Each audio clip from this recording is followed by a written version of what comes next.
सभी को जय हिंद दोस्तों, आप सभी का हार्दिक स्वागत है जय हिंद रिएक्शंस पे।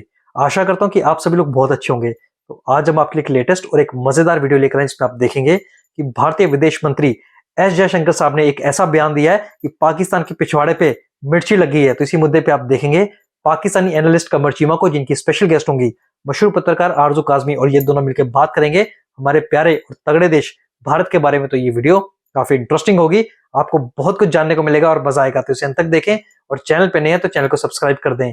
जय हिंद, जय भारत। सबसे पहले तो आपके वक्त का बहुत शुक्रिया सर कि आपने इनवाइट किया। 2 दिन से लोग आपको ढूंढ रहे हैं और वो आप वही बन गए डॉन। क्या 11 मुल्कों की पुलिश डॉन को ढूंढ रही थी अब बच्चन साहब की मूवी में। आपको भी सर 11 मुल्कों के लोग ढूंढ रहे हैं कि कहाँ चले गए। मुझसे पूछ रहे थे, मैंने कहा मुझे तो पता नहीं, चीमा साहब कहीं गए होंगे सैर सपाटे करने। मैं बस मैडम इधर ही के निकला हुआ था। तो मैडम, ये भारत को क्या मसला है? अभी आज मैं सुन रहा था, हमारे इतने प्यारे हैं डॉक्टर जयशंकर साहब, वो एक जगह पे खिताब कर रहे थे।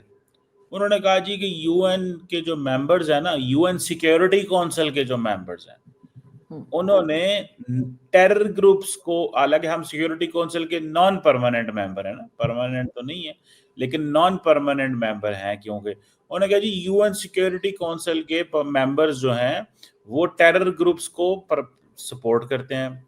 और पाकिस्तान जो है, वो जो रेफरेंस दिया जारी बात है वो जी रेजिस्टेंस ग्रुप को पहलगाम टेरर अटैक के बाद। अब सवाल ये है कि इंडिया भी तो यूएन सिक्योरिटी काउंसिल का मेंबर रहा है और नॉन परमानेंट मेंबर रहा है। इंडिया भी बहुत सारे दहशतगर्द ग्रुपों को पाकिस्तान कह रहा है सपोर्ट करता है। इंडिया तो बलूचिस्तान के अंदर और अफगानिस्तान के रास्ते और क्या क्या कुछ कर रहा है। तो मतलब दैट इज अ पॉइंट। ये क्या, किसको टारगेट कर रहे हैं? पाकिस्तान को टारगेट कर रहे हैं, अपने आप को टारगेट भारत कर रहा है, या बैनुल अक़वामी निज़ाम के ऊपर भारत को एतबार ही नहीं है? आपको क्या लगता है पाकिस्तान को क्यों टारगेट कर रहे हैं? क्या सही कर रहे हैं? मैडम, मैंने आपसे कहा पूछते हैं। सर देखें, पाकिस्तान को तो हमेशा से भारत कहता आया है टेररिज्म को लेकर या टेरर ग्रुप्स को लेकर। अब अगर आप कहते हैं कि भारत इन या टेररिज्म वालों को या जो टेरर ग्रुप है पाकिस्तान में उनको सपोर्ट कर रहा है, तो फिर आपको साबित करना चाहिए। और सर वो अपनी कंट्री में कोई टेरर ग्रुप उनका नहीं है जिसको हम पॉइंट आउट कर सकें। जैसे वो कहते हैं ना, लश्कर है, टीएलपी है, टीटीपी है, कई दूसरे ग्रुप है, हाफिज सईद, मसूद अजहर वगैरह बहुत सारे। वो बताते हैं भारत के लोग कि जी ये ग्रुप है पाकिस्तान में, बल्कि 139 जो है वो तो शकील चौधरी साहब ने भी कई बार बताया, आपको गूगल करके भी मिल जाएगा, वो ग्रुप्स हैं। तो सर भारत ऐसा कैसे कर रहा है कि सारे ग्रुप्स हमारे ही पाल रहा है, अपने यहाँ कोई नहीं पाला उन्होंने? उनके यहाँ तो आप एक ग्रुप भी नहीं बता पाते अभी कि जो कि टेरर ग्रुप हो, जिसको वो ट्रेनिंग दे रहे हो, कुछ कर रहे हो। जरूरी नहीं है कि ग्रुप्स की सपोर्ट करने के लिए ग्रुप आपके हम मौजूद होने चाहिए। ग्रुप्स जो है वो आपके दुश्मन के दाएं बाएं और उसके अंदर भी होने चाहिए। मिसाल के तौर पे अगर पाकिस्तान चाहे तो रेड कॉरिडोर में वहां पे जो मर्जी कर ले, तो ग्रुप तो मौजूद है वहां पे अंदर, लेकिन पाकिस्तान नहीं करता रेड कॉरिडोर में कुछ, या नेक्सल मूवमेंट वहां चल रही है, या वहां पे बाकी जगहों के ऊपर जो मसले मसाइल हैं वो उसको बहुत कुछ किया जा सकता है। तो वो तो अंदर ग्रुप जो मौजूद है जिनको इंडिया ने ही दहशतगर्द ग्रुप करार दिया हुआ है। दरअसल हम उसी दहशतगर्द ग्रुप को ग्रुप क्यों कहते हैं जिसको भारत कहता है? इंडिया के अंदर भी तो दहशतगर्द ग्रुप मौजूद हैं जिनको उनकी गवर्नमेंट ने दहशतगर्द करार दिया हुआ है। आप अभी गूगल करें कि कितने दहशतगर्द ग्रुप इंडिया के अंदर हैं जिनको इंडियन गवर्नमेंट ने दहशतगर्द करार दिया हुआ है। आपके सामने पूरी लिस्ट आ जाएगी। तो सर आप तो सर अगर जी बोला क्योंकि ये एंगल कभी आपके सामने कोई लेके नहीं आया, ये सिर्फ एक्सक्लूसिवली मैं लेके आऊंगा। सर सही बात है, इसीलिए सर लोग आपसे इतने इम्प्रेस हैं, यही बात है। लेकिन सर मुझे ये बताइए ना कि फिर अगर चाहे वो डॉक्टर जयशंकर हो, और वैसे मेरे बड़े फेवरेट फॉरेन मिनिस्टर रहे, और चाहे कोई भी हो भारत से, अगर वो इस तरह की बातें हमारे बारे में अभी भी है मेरा मतलब है अभी भी है। ऑपरेशन सिंदूर में कुछ गलतियां हुई हैं, इसका मतलब ये नहीं है कि वो साबिक हो गए हैं। Is not a farmer, he still. नहीं मैंने कहा कि वो है, बिल्कुल है, वो अभी भी हैं, वो अभी भी हैं, नहीं बिल्कुल हैं। और आई विश के वो रहे, बहुत अच्छे फॉरेन मिनिस्टर हैं। और जब वो एससीओ की मीटिंग में आए थे तो सर जो लिस्ट थी जिसमें जिन लोगों से उन्होंने मिलना था पाकिस्तान में, जिन मीडिया के लोगों से, उनमें मेरा नाम भी था, लेकिन बस आपने सर कुछ बीच में साजिश की। उस लिस्ट में आपका नाम होने की वजह से वो किसी से नहीं मिले। सही बात है, मैं थी और एजाज, हम दो के नाम तो थे, एजाज सैयद का और मेरा नाम तो था, और हम दोनों अगर सर यकीन करके माने अगर आपका नाम ना होता तो मुलाकात हो जानी थी वो, लेकिन आप देख लें बस सर बदकिस्मत। आप मुझे इतना पनौती समझते हैं, लेकिन चले कोई बात नहीं। लेकिन सर बात सारी ये है कि अगर इसी तरह की हम बात कर रहे हैं कि जी वहां पे टेरर ग्रुप्स हैं, तो सर हम क्यों यूएन में बात नहीं करते? वो लोग हमें बार बार एक्सपोज करते हैं या बार बार हमारे बारे में जब बात करता है भारत, तो हम तो अपने आप को डिफेंड नहीं कर पाते, इसीलिए सर हम एफएटीएफ में भी चले गए। लेकिन एक बार नहीं, 4 बार। लेकिन बात सर ये कि फिर हम भी एक्सपोज करें ना, हम भी बताएं। और जिसका आप बात कर रहे हैं, मैंने अभी वो न्यूज चेक की है, तो उसमें तो खैर उन्होंने भारत को भी फ्रीडम ऑफ स्पीच के लिए कहा है, और साथ ही उन्होंने मीडिया जो है उसको उसकी बात की। हालांकि वो भी मुझे पढ़कर बड़ी हैरत हुई, इसलिए कि मीडिया तो हमारे यहाँ भी कंट्रोल है और फ्रीडम ऑफ स्पीच तो हमारे यहाँ भी कोई खास नहीं है। लेकिन बात फिर वही आ जाती है कि हम अपने आप को बता सके ना कि जी ये ग्रुप हमारे यहाँ नहीं है। और ये तो बड़ी आसान बात है, अगर डॉक्टर जयशंकर हो या भारत जो हमारे ग्रुप्स बताते हैं, जो कि सारी दुनिया को पता है, अगर हम खुद उनके ऊपर एक्शन करेंगे तो सर हम इस प्रॉब्लम में से निकल आएंगे। हम उसमें से निकलना ही नहीं चाहते। आपने देखा है कभी कि हमने लश्कर वाले या कोई और इस तरह के ग्रुप्स को हमने पकड़ा हो, इनको बंद किया हो, इनको कोई सजा दी हो? और कई ग्रुप जो यहाँ पर मौजूद हैं, हम तो उन्हें सपोर्ट करते रहते हैं, वो नाम बदल बदल के आ जाते हैं, हम फिर भी कुछ नहीं करते। और फिर हम कहते हैं जी उन्होंने क्यों कह दिया। वो तो इसीलिए कहेंगे ना कि इसलिए नहीं कि वो फंड कर रहे हैं, इसलिए कि उनके यहाँ नुकसान हो रहा है, उनके यहाँ जो अटैक्स चल रहे हैं वो इन्हीं ग्रुप्स में से कोई ना कोई जाता है ना, जो ये जिहादी हमने बनाए हैं, जो परवेज मुशर्रफ ने भी कहा था सर, उनकी बुक में भी लिखा हुआ है।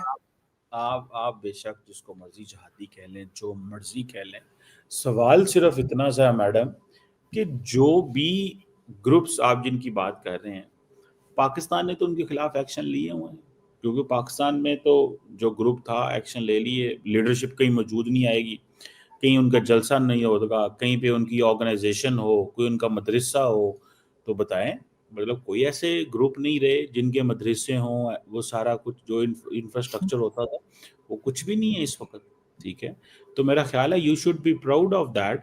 अगर होते तो ज़रूर हुकूमत जो इंटरनेशनल कम्युनिटी कह रही होती कि जी ये दहशत, ये जो मदरसा है ये यूएन। चीमा साहब, मुझे ये तो नहीं पता कि आप डॉन बने या नहीं बने, पर मुझे ये बात पक्का पता है कि आजकल शादियों का सीजन चल रहा है, आपको हलवाई का कॉन्ट्रैक्ट जरूर मिला होगा। और आपने क्या बोला, पाकिस्तान भारत को ब्लेम करता है, तो क्या भारत को घंटा फर्क पड़ता है? और इतना क्या चिढ़ना हुआ चीमा साहब कि जयशंकर साहब के बयान से आपके तो पिछवाड़े पे मिर्ची लग गई। और एक मिनट चीमा साहब, आपने क्या बोला? पाकिस्तान चाहे तो बहुत कुछ कर सकता है। अबे बॉर्डर पे तो तुमसे कुछ हो नहीं रहा, वहां पे तो तुम्हें यहां से भी भारत ठोक रहा है और वहां से तुम्हें तालिबानी भी ठोक रहे हैं, वो तो तुमसे संभाले नहीं जा रहे, और भारत के अंदर आके तुम क्या कुछ घंटा उखाड़ लोगे? और जो छोटे मोटे तुमने ग्रुप्स का नाम लिया, उसको भारतीय सेना जम के ठोक रही है, और नक्सलवादी ऑलमोस्ट खत्म हो चुके हैं। और छोटे मोटे ग्रुप्स हर एक देश में होते हैं, उनका इलाज भी बहुत जल्दी हो जाएगा। पर तुम्हारे पाकिस्तान में 140 के आसपास पूरी तरह से रिकॉग्नाइज्ड टेररिस्ट ग्रुप हैं। क्या उसका फर्क और मतलब तुम समझते हो चीमा? या फिर तुम्हें मदरसे में एक आतंकवादी ग्रुप और एक विद्रोही ग्रुप में जो डिफरेंस होता है वो समझाया नहीं जाता? और मैं तुम्हें चीमा एक ही बात कहना चाहूंगा, तुम भारत की चिंता मत किया करो यार, तुम अपने पाकिस्तान और जो अपनी बिखरी हुई इकोनॉमी है ना, जहां पे तुम भिखारी बने हुए, उसको जाके संभालो यार। और दोस्तों, मजे की बात यह है कि चीमा ने यह बोला कि पाकिस्तान जो है वो टेररिस्ट ग्रुप के खिलाफ एक्शंस लेता है। पाकिस्तान में तो आतंकवादी ग्रुप है ही नहीं। वो आपने कहानी सुनी है, कबूतर के सामने बिल्ली आती है ना, तो कबूतर आंखें बंद कर देता है और सोचता है कि बिल्ली है ही नहीं। पाकिस्तान का भी वही हाल है, आंखें बंद करके लगता है कि हमारे तो देश में सब कुछ ही बढ़िया है, पाकिस्तान कहीं यूरोप तो नहीं बन गया। हमें पता है कि तुम्हारी इस्टेब्लिशमेंट और तुम्हारी फौज ने आतंकवादी ग्रुप के खिलाफ कितने एक्शंस लिए हैं। हाफिज सईद और मसूद अजहर जैसों को तुमने वीआईपी बना के रखा है, और दाऊद इब्राहिम को तुमने कराची में छुपा के रखा है। ये है तुम्हारा दम। वो कर दें, वो जरूरी तो नहीं उनकी बातें ठीक हो भाई, उनके हमारे 22 ताल्लुकात हैं, 80 साल से ताल्लुकात खराब हो गए हैं। इधर हाई कमीशन बंद पड़ा हुआ है, ना कोई आना है ना कोई जाना है, ना कोई सरकारी विजिट होता है, पानी बंद, सारा कुछ बंद। तो मैडम बातों को इतना सीरियस ना लिया करें, आप फौरन सीरियस ले जाती हैं। सर सीरियस तो आप लेते हैं सर, आपने उनकी स्पीच को 50 बार सुना है सर। मुझे हैरत है उसके बाद भी आपको अगर समझ में नहीं आ रहा कि वो क्या कह रहे हैं, तो सर 200 बार और सुन लीजिएगा सर, फिर 250 टाइम्स हो जाएगा, तो शायद आपको समझ में आए कि वो क्या कहना चाह रहे हैं। वो वही बात कर रहे हैं जो भारत हमेशा से कहता है। अब ये कह देने से सर कि हर ग्रुप को तो नहीं आप कहेंगे कि जी यूएन में लिखा होगा तभी आप मानेंगे, वरना आप नहीं मानेंगे। आप कह रहे हैं जी उनके मदरसे नहीं है यहाँ पे, वो कहीं नहीं दिखाई दे रहे, उनकी लीडरशिप दिखाई नहीं दे रही।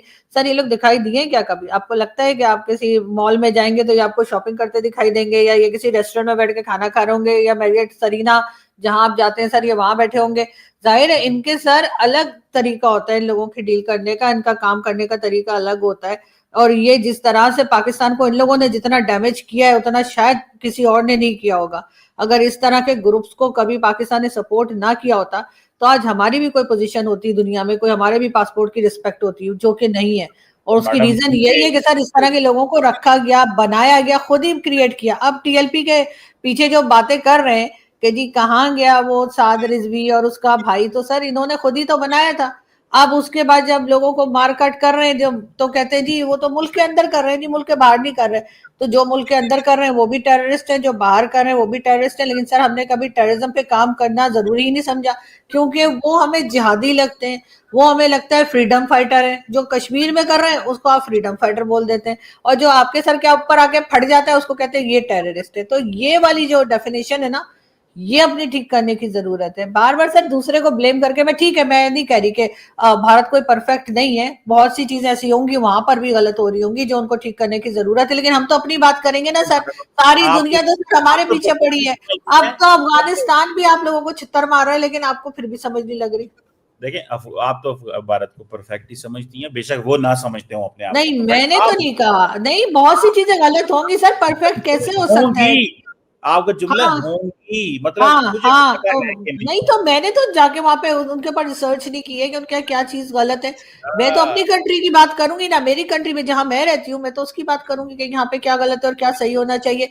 वहां पे लोग मौजूद है भारत में, हमसे कहीं ज्यादा लोग मौजूद है, हमसे कहीं ज्यादा काबिल है, हमसे कहीं ज्यादा पढ़े लिखे लोग हैं। वो सर अपनी कंट्री की जो बात होगी गलत उसको वो खुद उठाएंगे, खुद बात करेंगे गवर्नमेंट से। हम तो यहाँ पे कहेंगे ना, अब हमने कोई ठेका लेके रखा है, जैसे हमारे ठेका लिया जाता है ना, हमने अफगानिस्तान का भी ठेका लेके रखा है कि उनके फॉरेन मिनिस्टर कहाँ जाएंगे कहाँ नहीं जाएंगे, भारत जाएंगे तो जी हम नाराज हो जाएंगे, हम जो है उन पर तरह तरह की बातें करेंगे। तो सर वो वाले दूसरे के मामले में टांग अड़ाना छोड़ दें, अपनी टांग अपने पास रखें तो ही बेहतर रहेगा। वरना वो कई लोग है ना, वो कभी कभी अटैक कर देते हैं सर, वो टांग टूट भी सकती है। तो इसलिए अपनी टांग को अपने पास ही रखना चाहिए। आरजू जी 250 बार क्या, चीमा अगर 2500 बार भी स्टेटमेंट्स को पढ़ लेगा ना, पर इस जाहिल चीमा को बात समझ में नहीं आएगी, क्योंकि ये जो डॉक्टर बना है वो बना है मदरसे से, और अब इसका जो पार्ट टाइम जॉब है वो है यहाँ पे आके बकबक करना, पर असली काम तो हलवाई है ना यार। सिंपल सी बातें हैं कि देश में आपके आतंकवादी ग्रुप चल रहे हैं जिनका यूएन ने और पूरी दुनिया ने रिकॉग्नाइज किया है। ये बात आरजू काजमी को समझ में आ गई, पर पता नहीं चीमा को ये बात कब समझ में आएगी, या फिर चीमा समझना ही नहीं चाहता, इसलिए अपनी गलती पाकिस्तान कभी सुधार नहीं पाएगा। बाकी दोस्तों आशा करता हूं वीडियो आपको काफी पसंद आएगी। वीडियो अगर आपको अच्छी लगी है तो इसे लाइक और शेयर जरूर करें, और अपने विचार हमें कमेंट सेक्शन में लिखकर जरूर बताएं, और एक बार फिर चैनल पर नहीं है तो चैनल को सब्सक्राइब कर दें। जय हिंद, जय भारत।